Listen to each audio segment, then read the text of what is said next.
નમસ્કાર મિત્રો, આપણે આના અગાઉના પીરિયડમાં પાર્ટ 1 ભારતીય સંસ્કૃતિની સિદ્ધિ વિનોબા ભાવે લિખિત આ નિબંધ છે એનો આપણે અભ્યાસ કરતા હતા.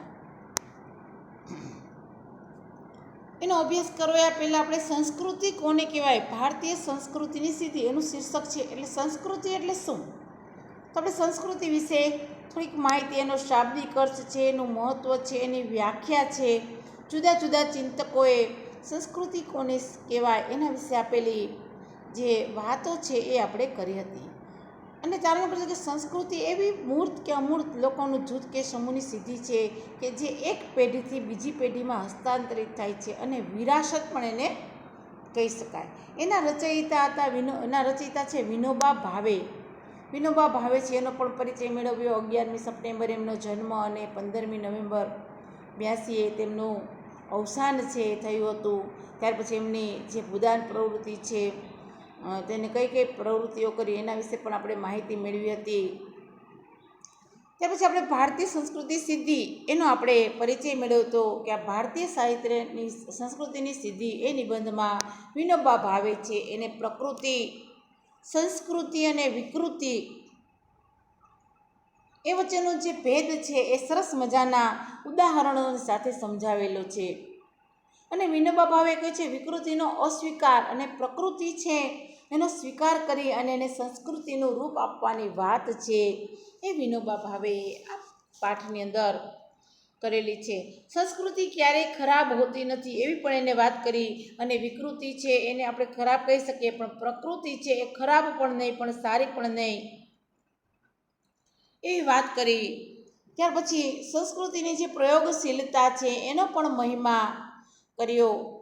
યાસ્કાચાર્યએ આપણી સંસ્કૃતિને નિત્ય નૂતન નવીન સંસ્કૃતિ કીધી એની પણ વાત કરી. આપણો દેશ છે એ હજારો વર્ષ પુરાણો છે એની પણ વાત કરી. આપણા દેશની પાસે અદ્ભુત વિચાર સંપદા છે, વિચાર વૈભવ છે કે જે બીજે ક્યાંય નથી એના વિશે આપણે માહિતી પ્રાપ્ત કરી હતી. પ્રાચીન સમયના કોઈ ઋષિ આવે તો કદાચ આપણને જોવે તો કહેશે કે ભલે આપણો બાહ્ય વેશ છે પલટાઈ ગયો છે, પરિવર્તન છે, પણ આપણી અંદરમાં રહેલું કંઈક એવું તત્વ છે કે એ હજુ પણ એમ કહેશે કે ના ના આ મારા જ ભારતના બાળકો છે.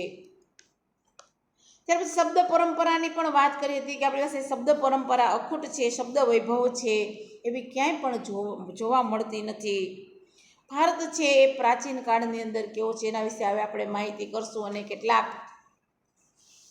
સર્જકોએ, કેટલાક સાહિત્ય સર્જકોએ એનો મહિમા ગાયો છે એની વાત છે એ હવે આપણે આગળ કરશું. કે આપણો દેશ છે હજારો વર્ષ પુરાણો છે. આપણા દેશની જે સંસ્કૃતિ છે નિત્ય નૂતન, જ્યારે હોય ત્યારે નિત્ય નૂતન, હંમેશા નવીન કંઈક થતી જાય એવી નિત્ય નૂતન સંસ્કૃતિ છે.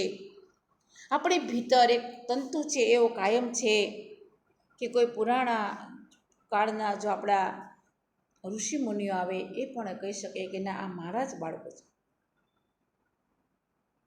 જીવન છે, રીત છે એની ઘણી બધી બદલાઈ ગઈ છે, પરંતુ આપણી અંદર એક એવું અનોખું બળ છે કે આપણને વારસાગત મળેલું છે.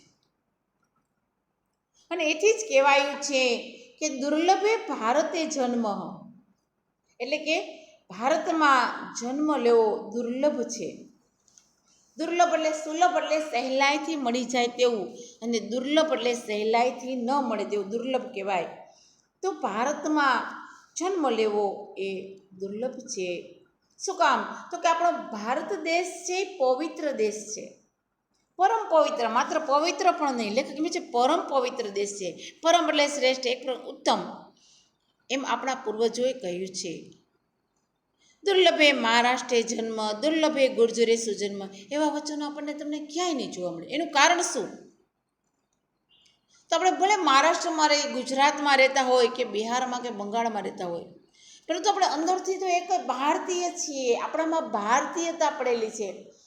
દરેક સર્જક છે એ ભારતનું નામ.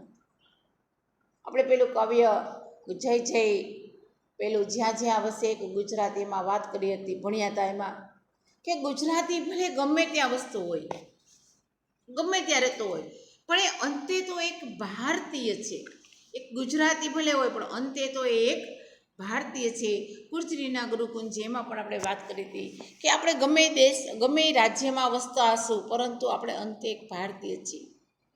તેવી રીતે તુલસીદાસજી છે એને પણ કહ્યું છે કે ભલે ભારત ભૂમિ ભલે કુલ જન્મ. ભારત ભૂમિ છે એ ભલી છે અને ભલા કુળમાં જન્મ લેવો એ પણ 500 વર્ષ પહેલાં ગુજરાતના જે કવિ છે, આદિ કવિ, જેના વૈષ્ણવ જન તો તેને રે કહીએ જેવા કાવ્યો છે, ગાંધીજીને જેવા ભજનો ખૂબ પ્રિય હતા, જેનું કાવ્ય આજે પણ લોકકંઠે ગવાય છે, જેમના પદ છે પ્રભાતિયા સવારના પોરમાં આપણે સાંભળીએ છીએ, આપણા મનને ઠંડક આપે, શાંતિ પહોંચાડે એવા પ્રભાતિયા રચનાર કવિ નરસિંહ મહેતાએ પણ ભારત વિશે ગાયું છે કે ભરતખંડ ભૂતળમાં જન્મી જેણે ગોવિંદના ગુણ ગાય. ભરતખંડ ભૂતળમાં જન્મી, ભારત ભૂમિમાં જેને જન્મ લઈ અને ગોવિંદના ગુણ ગાયા છે તે ખરેખર ધન્ય છે. ભારત ભૂમિમાં જન્મ લેવો એ જ ધન્ય છે. આ જ વાત અસમ છે એના શંકરદેવ અને માધવદેવે પણ કહી છે. ન નરસિંહ મહેતાએ ગુજરાતનો મહિમા ગાયો કે ન તો શંકર દેવે અસમનો મહિમા ગાયો. એકબીજાની ભાષા ભલે તેઓ જાણતા નહોતા, પરંતુ એને શું કર્યું તો કે એ લોકોએ બંને ભારત ભૂમિને જ પુણ્યભૂમિ કીધી કે અમારી ભારત ભૂમિ પુણ્યભૂમિ છે અને અમે તેમાં જન્મ્યા એટલે અમે ધન્ય થઈ ગયા. આવું બંને કવિઓએ અનુભવીઓને કહ્યું છે. પોતાને અસમની વાત નથી કરી કે અમે અસમમાં જન્મ્યા એટલે સારું. નરસિંહ મહેતા એમને કીધું કે અમે ગુજરાતમાં જન્મ્યા, પણ દરેકે ભારત ભૂમિનો મહિમા ગાયો છે અને તેમાં જન્મ પામ્યા તેથી ધન્ય થઈ ગયા એવો અનુભવ તેઓએ કરેલો છે.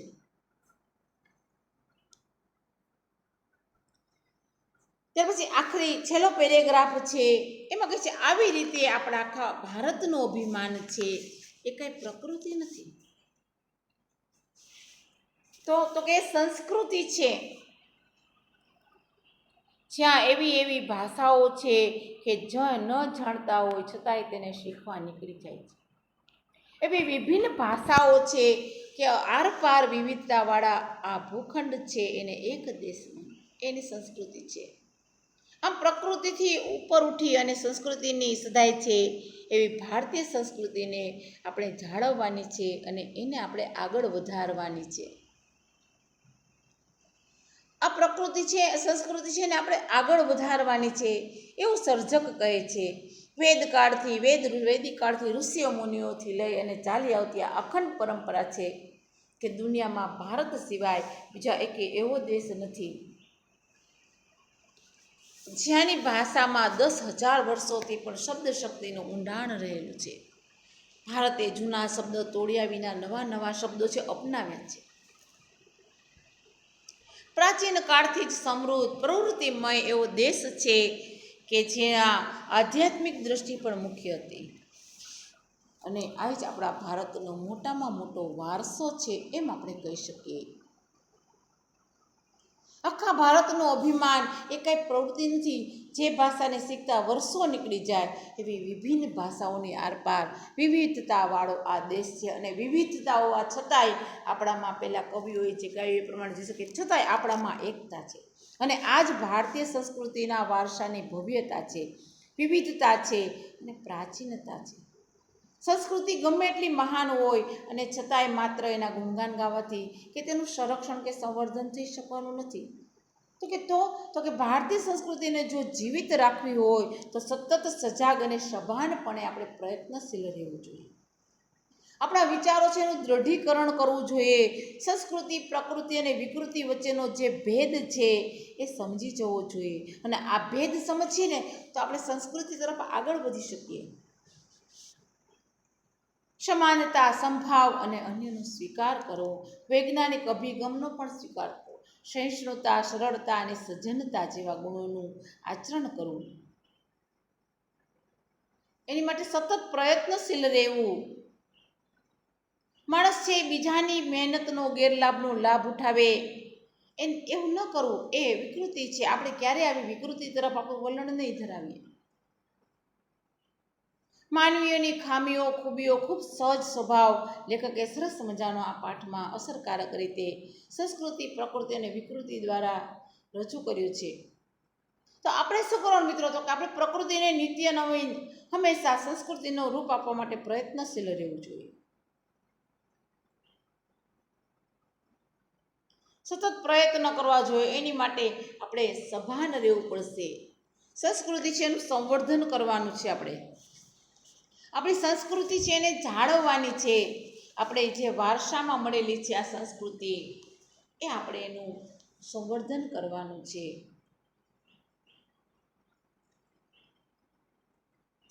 તો મિત્રો, તમને ભારતીય સંસ્કૃતિની સિદ્ધિ વિનોબા ભાવે રચિત ભારતીય સંસ્કૃતિ નામના એમના પુસ્તકમાંથી લેવામાં આવેલ આ ગદ્ય છે એ બરાબર આ નિબંધ છે એ તમને સમજાઈ ગયો હશે. હવે આપણે કેટલાક ટેક્સ્ટ બુકમાં આપેલા એના શબ્દો છે એના વિશે આપણે ચર્ચા કરું. વર્જ્ય એટલે તજવા યોગ્ય, ક્ષીણ એટલે ઘસાયેલું અથવા તો નબળું, અક્રાંતિયું એટલે ધરાઈને કેટલું આપો તો પણ ધરાઈને વધારે પડતું ખાવાયને અક્રાંતિયું કહેવાય. સાવધ એટલે જાગ્રત, સાવધાન, સજાગ. નિષ્કર્ષ તો કે નિષ્કર્ષ એટલે એનો સાર, એનો બોધ. અદ્વિતીય એટલે અજોડ, કે જેની કોઈ જોડ ન હોય, જેની કોઈ જોડ મળે નહીં. અસ્ખલિત એટલે સતત એક ધારું. શાશ્વત એટલે નિત્ય. ચવડ એટલે મુશ્કેલીથી તૂટે એવું અથવા તો ફાટે કે ચવાય નહીં તેવું. અને સંપદા એટલે સંપત્તિ.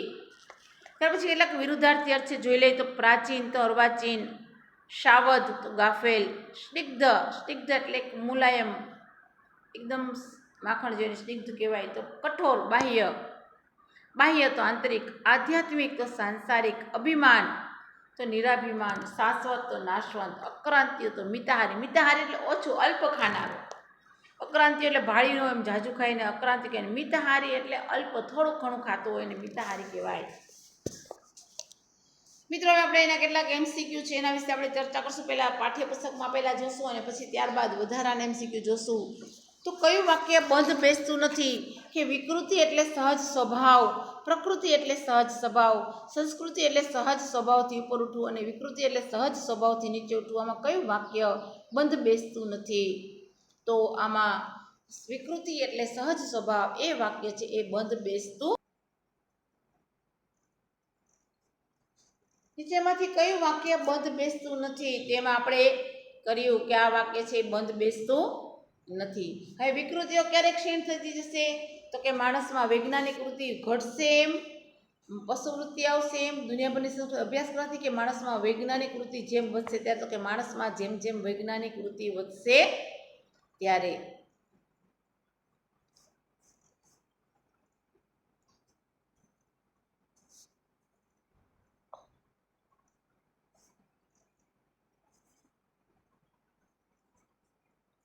ત્યાર પછી આપણે નેક્સ્ટ લઈએ તો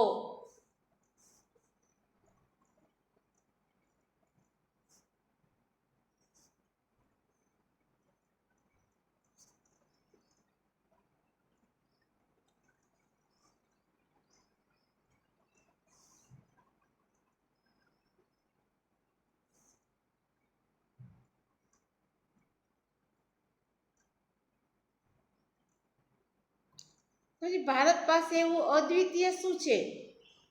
માનવ સંપદા, પ્રાણી સંપદા, વિચાર સંપદા કે વૈભવી રહેણી.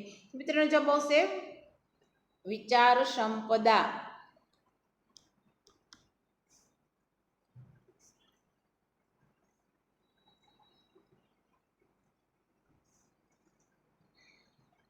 ભૂખ ન લાગવા છતાં માણસ ખાય તેને શું કહેવાય? પ્રકૃતિ, સંસ્કૃતિ કે વિકૃતિ કે એક પણ નહીં? તો એમાં આવશે વિકૃતિ. ત્યાર પછી આપણે જોશું કે પ્રકૃતિથી ઉઠી અને આગળ વધવું એ શું છે? તો કે પ્રકૃતિથી ઉઠી અને આગળ વધવું એને શું કહેવાય? તો કે એને આપણે સંસ્કૃતિ કહીશું. ભારતમાં એવું શું છે જે બીજે ક્યાંય નથી જોવા મળતું? તો શબ્દ પરંપરા, ફૂલના છોડ, વૃક્ષો કે જાત જાતના ધર્મ. તો મિત્ર, એમાં આવશે શબ્દ પરંપરા. શબ્દોની આપણી પાસે એવી પરંપરા છે કે ભારતમાં કે પહેલેથી આજ સુધી અખંડ ચાલી આવી છે. યાસ્કાચાર્યએ સંસ્કૃતિ વિશે શું કહ્યું? તો યાસ્કાચાર્ય સંસ્કૃતિ શું કહ્યું? સંસ્કૃતિ સારી છે, સંસ્કૃતિ એટલે ઉપર ઉઠવું, સંસ્કૃતિ જૂની છે કે આપણી સંસ્કૃતિ સનાતન અને નિત્ય નૂતન છે? તો આપણી સંસ્કૃતિ સનાતન હોવા છતાં નિત્ય નૂતન છે એવું યાસ્કાચાર્ય કહ્યું છે.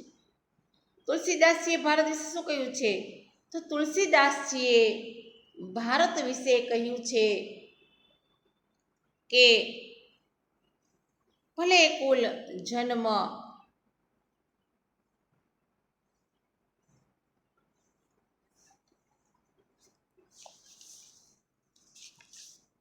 તુલસીદાસજીએ એવું કહ્યું છે કે ભલી ભારત ભૂમિ અને ભલે કુલ જન્મ. તો અહીંયા ભલે કુલ જન્મ મિત્રો આપણે આપેલું છે.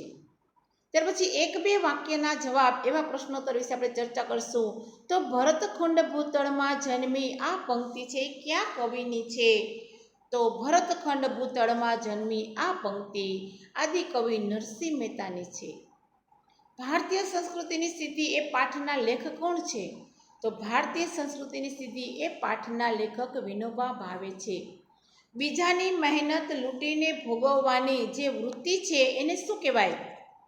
તો બીજાની મહેનત લૂંટી અને ભોગવવાની વૃત્તિ છે એને વિકૃતિ કહેવાય. મિત્રો આપણે વિકૃતિ, સંસ્કૃતિ અને પ્રકૃતિના ભેદ સમજ્યા. એમાં આપણે બરાબર સમજી ગયા શું કે વિકૃતિ કોને કહેવાય, સંસ્કૃતિ કોને કહેવાય અને પ્રકૃતિ કોને કહેવાય. ઉપવાસના લેખક શું કહે છે? તો આપણે શરૂઆતમાં જ કીધું કે આપણને ભૂખ લાગે અને જમવું એ પ્રકૃતિ છે, અને ભૂખ લાગે ન લાગ્યું અને છતાંય જમવું એ વિકૃતિ.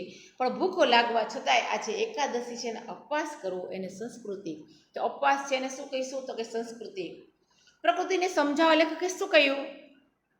તો પ્રકૃતિને સમજાવવા માટે લેખકે કહ્યું આપણે જે મહેનત કરી અને ખાઈએ છીએ તેને પ્રકૃતિ કહેવાય. તો વિકૃતિ જો સમજશું તો કે જેની પાસે લૂંટીને મહેનત કર્યા વગર ખાઈએ તે. સરસ મજાનું સમજશો તો સરસ સમજાઈ જશે. લેખકના મતે માણસને શેનું પૂરતું જ્ઞાન નથી?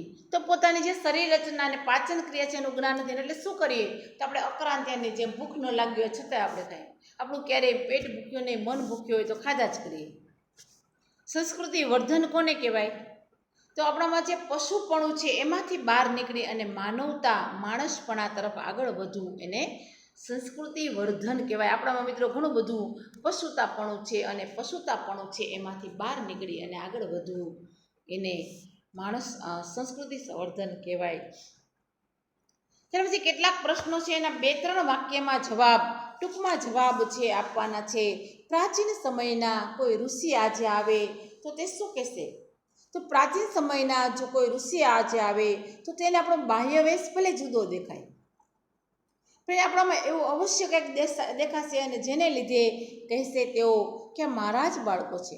આપણે ભીતર કંઈક શાશ્વત, સ્નિગ્ધ, કઠોર અને જીવતરવાળી એવી વસ્તુ પડેલી છે કે જે બદલાતી નથી અને આ જ માણસને એક અનોખું બળ છે એ આપે છે. એટલે પ્રાચીન કાળના કોઈ ઋષિ આવશે તો ચોક્કસ કહી ઉઠશે કે આ મારા જ બાળકો છે.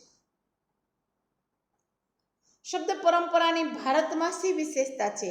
તો ભારતમાં છે વૈદિક ઋષિઓથી લઈને આજ સુધી શબ્દોની એક અખંડ પરંપરા ચાલી આવી છે. લેખકના મતે દુનિયામાં ભારત સિવાય એવો બીજો કોઈ દેશ નથી કે જ્યાં ભાષામાં 10,000 વર્ષોથી જૂની શબ્દ શક્તિનું ઊંડાણથી ચિંતન થયું છે. ભારતે પોતાના જૂના શબ્દોને તોડ્યા વગર નવા શબ્દો અપનાવ્યા છે અને જૂના શબ્દોમાં અર્થમાં એમાં નાખી એનો વિકાસ કર્યો છે, એમાં એને નવા બનાવ્યા છે. આ શબ્દ પરંપરા છે એ ભારતમાં પહેલેથી લઈ અને આજ સુધી અખંડ ચાલી આવી છે અને આવી શબ્દ પરંપરા છે એ ભારતમાં સિવાય બીજે ક્યાંય જોવા મળતી નથી. ભારત પ્રાચીન કાળમાં કેવો દેશ? તો ભારત છે પ્રાચીન કાળમાં બહુ જ પ્રવૃત્તિમય, એક્ટિવ એમ કહી શકાય એવો દેશ હતો. તો એમ કેમ કહી શકાય? તો કે પ્રાચીન કાળમાં પણ એ બહુ પ્રયોગો થયા, ઘણા નિષ્કર્ષ પણ નીકળ્યા અને એમાંથી આ વિવિધ શાસ્ત્રો છે ઊભા થયા છે. શાસ્ત્રોમાં એક આધ્યાત્મિક દૃષ્ટિ છે મુખ્યત્વે. માણસ આધ્યાત્મિક દૃષ્ટિએ કેવી રીતે આગળ વધતો રહે તેની સતત ખોજ છે, તેની શોધ છે એ ભારતમાં ચાલી છે અને એ જ આપણો બહુ જ મોટો વારસો છે કહી શકાય. મિત્રો ત્યાર પછીનો પ્રશ્ન છે, લેખકના મતે સંસ્કૃતિની દિશામાં આગળ કઈ રીતે વધી શકાય? સંસ્કૃતિની દિશામાં આપણે આગળ વધવું હોય તો કઈ રીતે વધી શકાય? તો આગળ પણ આપણને પાઠમાં આપણે સમજ્યા ત્યારે કીધું છે કે પ્રકૃતિ છે એને હર હંમેશા સંસ્કૃતિનું રૂપ આપતા રહેવું. ખાવાનું આપણે ન છોડી શકીએ. શું કામ? તો કે કારણ કે પ્રકૃતિ છે. પણ ખાવાનું ન છોડી શકીએ. ખાવાની આપણને જરૂર છે, જમ્યા વિના ન ચાલે. પણ જમવામાં જો આપણે માંસાહાર કરતા હોય તો આપણે છોડી શકીએ. તો આને શું કહેવાય? તો કે આને સંસ્કૃતિની આગળ વધવાનું, કે સંસ્કૃતિની દિશાનું આગળનું પગલું કહીશું.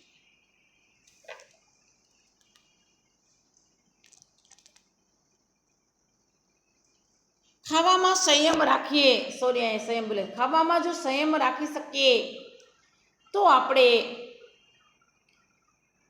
જરૂર રાખી શકીએ. આપણે ખાવાની જરૂર છે, પણ એમાં સંયમ છે એ આપણા મન છે એના પર કાબુ છે એ ચોક્કસ રાખી શકીએ, કે આટલું જ ખાવું, જરૂર પૂરતું જ ખાવું.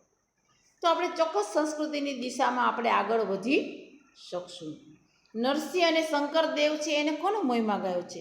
તો ગુજરાતના કવિ નરસિંહ મહેતાએ ગાયો છે કે ભરતખંડ ભૂતળમાં જન્મી જેને ગોવિંદના ગુણ ગાયા તે ધન્ય છે. અને આ જ વાત છે એ અસમમાં જન્મેલા શંકરદેવ અને માધવદેવે પણ કહી છે. શું કહ્યું શંકરદેવ અને માધવદેવે? તો શંકરદેવ અને માધવદેવે કહ્યું છે કે ભારત અમારી પુણ્યભૂમિ છે અને એમાં અમે જન્મ પામ્યા છીએ. ખરેખર અમે ધન્ય થઈ ગયા છીએ. એવી વાત આ બંને કવિઓ પણ અનુભવી છે. મિત્રો, ત્યાર પછી આપણે વિસ્તૃત પ્રશ્ન છે, મુદ્દાસર પ્રશ્ન છે, એની ચર્ચા કરીશું. 7-8 લીટીમાં પ્રશ્નના જવાબ લખવાના છે. તો આપણે અગાઉ પણ ભણ્યા છીએ કે જ્યારે આપણે વિસ્તૃત પ્રશ્નોની ચર્ચા કરશું ત્યારે કર્તા, કૃતિ અને સાહિત્ય પ્રકારનો ઉલ્લેખ છે અવશ્ય કરીશું. કૃતિ એટલે પાઠનું નામ. તો કૃતિ છે ભારતીય સંસ્કૃતિની સિદ્ધિ, એના કર્તા છે વિનોબા ભાવે, અને આ પાઠનો સાહિત્ય પ્રકાર છે નિબંધ. મિત્રો, આપણે એ પણ લખીએ કે ભારતીય સંસ્કૃતિનું એમનું પુસ્તક છે, એમાંથી આ પાઠ છે એ લેવામાં આવ્યો છે. ભારતની સંસ્કૃતિ પ્રયોગશીલ છે. ભારતમાં પ્રાચીન કાળમાં બહુ જ પ્રવૃત્તિમય હતો. ભારતના વિચાર વૈભવ ખરેખર અદ્વિતીય છે. ભારતમાં વૈદિક ઋષિઓથી લઈ અને આજ સુધી શબ્દોની એક અખંડ પરંપરા છે ચાલી આવે છે. ભારતે પોતાના પુરાણા શબ્દોને તોડ્યા નથી, પરંતુ નવા જરૂર બનાવ્યા છે. આપણી સનાતન હોવા છતાં આપણી સંસ્કૃતિ નિત્ય નવી સંસ્કૃતિ છે. હજારો વર્ષ પુરાતન આપણો દેશ છે, એમાં અનેક પરિવર્તન આવ્યા છે, અને છતાંય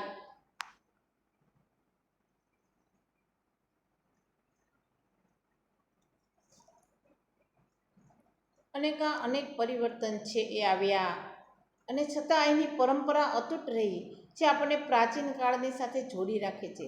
સ્થળ અને કાળના ભેદ હોવા છતાં અહીં એકતાનું જ દર્શન થાય છે. ભારત એ પવિત્ર દેશ છે. જ્યારે બીજા દેશોના ઇતિહાસની શરૂઆત પણ ન થઈ હતી ને ત્યારે જ આપણા પૂર્વજોએ ગૌરવ શિખર સુધી પહોંચી ગયા હતા.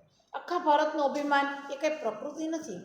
જે ભાષાને શીખતા વર્ષો નીકળી જાય એવી વિભિન્ન ભાષાઓ અને અપરંપાર વિવિધતાવાળો આ દેશ અને એની સંસ્કૃતિ છે. શું? તો કે ભારતનું અભિમાન છે. શું ભારતનું અભિમાન છે? તો કે આ દેશની ભાષાઓ કે જેને શીખતા વર્ષો નીકળી જાય એ વિભિન્ન ભાષાઓ અને અપરંપારની વિવિધતાવાળો આ દેશ છે, એની સંસ્કૃતિ છે, એ જ ભારતનું અભિમાન છે. ભારતનું અભિમાન એ ભારતની પ્રકૃતિ નથી. ત્યાર પછીનો પ્રશ્ન છે પ્રકૃતિ અને સંસ્કૃતિ અને વિકૃતિ વિશે લેખકના જે વિચાર છે એ રજૂ કરવાના છે. તો આપણે આગળ વાત કરીએ કર્તા, કૃતિ અને સાહિત્ય પ્રકારની વાત કરી. ત્યાર પછી આપણે જણાવશું કે પ્રકૃતિ એટલે પ્રકૃતિ એટલે સહજ સ્વભાવ. આગળ પણ તમને કીધું કે તમને ભૂખ લાગી અને તમે જમ્યા તો એ તમારી પ્રકૃતિ છે. તમારી પાસે સ્કૂલે પેન લઈ જતા ભૂલી ગયા છો અને તમારો મિત્ર તમને એની પેન આપે, ને પછી એ ભૂલી ગયો હોય ને ત્યારે તમે એને ફરી પાછી તમારી પેન આપો, ત્યારે પ્રકૃતિ કહેવાય. સામે સામો વ્યવહાર છે. કોઈ તમે મદદ કરે, તમે એને મદદ કરો, એને પ્રકૃતિ કહેવાય. તો કે સંસ્કૃતિ એટલે શું? તો કે સંસ્કૃતિ એટલે આ પ્રકૃતિથી સહેજ ઉપર ઉઠવું. તમારા મિત્ર છે એને તમને પેન ભૂલી ગયા, મિત્રની પાસે 2 પેન છે, છતાંય તમને પેન એને લખવા માટે આપી નથી, અને જ્યારે એ ભૂલી ગયો અને ત્યારે તમે તમારી પેન આપો, એને સંસ્કૃતિ કહેવાય. તો સંસ્કૃતિ એટલે શું? તો કે જે પ્રકૃતિ છે, સહજ સ્વભાવ છે આપણો, એનાથી ઉપર ઉઠવું. અને વિકૃતિ એટલે શું? તો કે આપણી પાસે પેન છે ને મિત્ર માગે ને છતાં એને ના પાડી દે, વિકૃતિ. જરૂર છે તો એ મદદ નથી કરતા, છે તો આપણે ખોટું બોલીએ નથી. આ તો મિત્રો ખાલી સામાન્ય તમને દાખલો આપ્યો છે. તો વિકૃતિ એટલે સ્વભાવ છે એનાથી નીચે પડવું. આપણો જે સહજ સ્વભાવ છે, ભૂખ લાગી છે, જમવું, ભોજન કરીએ પ્રકૃતિ, અને ભૂખ નથી લાગી છતાંય ખાધા કરવું, એને વિકૃતિ કહેવાય. ભૂખ લાગે એને જમવું પ્રકૃતિ, ભૂખ નથી લાગી અને છતાંય ખાવું એ વિકૃતિ, અને ભૂખ લાગે ને છતાંય એકાદશીનો ઉપવાસ કરવો એને આપણે સંસ્કૃતિ છે કહી શકીએ. બીજાની મહેનતનું ખાવું એ વિકૃતિ. આપણે મહેનત ન કરી, મફતમાં મળે તો લઈ લેવું, ખાઈ લેવું, એને વિકૃતિ કહેવાય. પરંતુ આપણી પાસે છે અને બીજાને આપીને ખાવું એને સંસ્કૃતિ કહેવાય. પશુપણામાંથી નીકળતા જ માણસ છે આગળ વધતો રહે એને સંસ્કૃતિ વર્ધન કહેવાય. મિત્રો, સંસ્કૃતિ છે ક્યારેય ખરાબ નથી હોતી, માત્ર ખરાબ વિકૃતિ જ હોય છે. તો પ્રકૃતિને શું કહેવું? તો કે પ્રકૃતિને સારી પણ ન કહેવાય ને ખરાબ પણ ન કહેવાય. કેમ કે પ્રકૃતિ છે સહજ છે, એટલે એ સારી નહીં, ખરાબ નહીં, પરંતુ પ્રકૃતિથી ઉપર ઉઠી અને આગળ વધવું એ જ સંસ્કૃતિ છે. મિત્રો, ત્યાર પછી વ્યાકરણલક્ષી કેટલાક પ્રશ્નોત્તર છે એ મેં તમને હોમવર્કમાં આપેલા છે, એ તમારે જાતે કરવાના છે. તો કેટલાક સમાનાર્થી શબ્દો આપવાના છે. ક્ષીણ એટલે શું? પછી સાવધ એટલે શું? પ્રાચીન એટલે શું? ને સ્નિગ્ધ એટલે શું? ત્યાર પછી કેટલાક વિરોધી શબ્દો છે એ તમારે આપવાના. પ્રાચીન તો અર્વાચીન, પછી સ્નિગ્ધ લેવાનું છે, સૈનિક નહીં.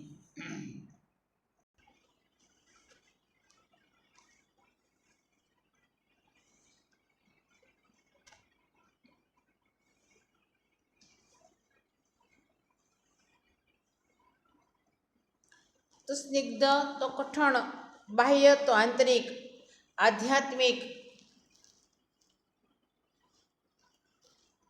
અભિમાન, શાશ્વત અને અક્રાંતિયા. ત્યાર પછી આગળ જોઈએ આપણે તો રૂઢિપ્રયોગના અર્થ પણ ધરાય નહીં તેવું, ભોગ ભોગવવા, ઉપર ઉઠવું.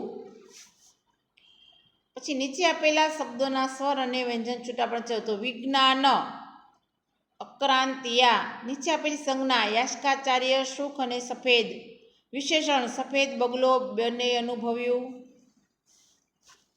અને અહીં હજારો. સફેદ છે એ ગુણવાચક, બંને એટલે સંખ્યાવાચક, અને અહીં એટલે એ સર્વનામવાચક. હવે મિત્રો આપણે હવે આના પછીના જે પાઠ છે એના વિશે આપણે અધ્યયન કરીશું. તો અહીં આપણે આ પાઠ છે એને સમાપ્ત કરીશું.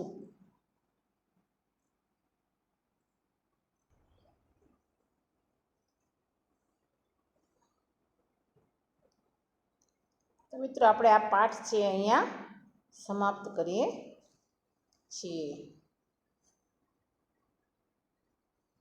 હવે આપણે આના પછી આ નેક્સ્ટ લેસન છે, નેક્સ્ટ કાવ્ય મરજીવ્યા, એના વિશે આપણે આગળ અભ્યાસ કરીશું. આભાર મિત્રો.